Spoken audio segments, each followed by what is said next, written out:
करवीर तालुक्यातील निगवे दुमाला इथं राहणाऱ्या निकिता पाटील यांच्या पतीची विमा पॉलिसी आणि भविष्य निर्वाह निधीची रक्कम परस्पर लाटल्याची घटना शुक्रवारी 31 जुलै रोजी उघडकीस आली।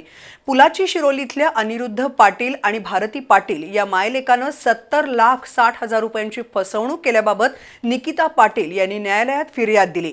त्यानंतर शुक्रवारी शाहूपुरी पोलिसात गुन्हा नोंद झालाय।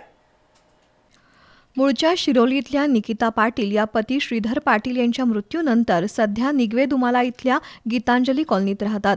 त्यांच्या पतीनं एका खाजगी इन्शुरन्स कंपनीत 50 लाख रुपयांची विमा पॉलिसी उतरवली होती। त्यांच्या पतीच्या मृत्यूनंतर वारस म्हणून पॉलिसीची संपूर्ण रक्कम त्यांना मिळणार होती।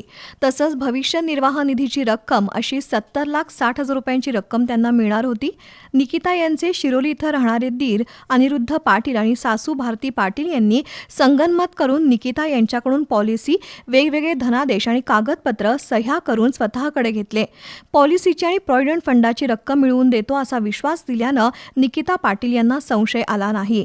त्याचा गैरफायदा घेऊन निकिता यांच्या सासू आणि दीर तसंच रत्नाकर बँकेचे ताराबाई पार्क शाखेतील मॅनेजर यांनी 70,60,000 रुपयांची रक्कम परस्पर आपल्या खात्यात वळवली।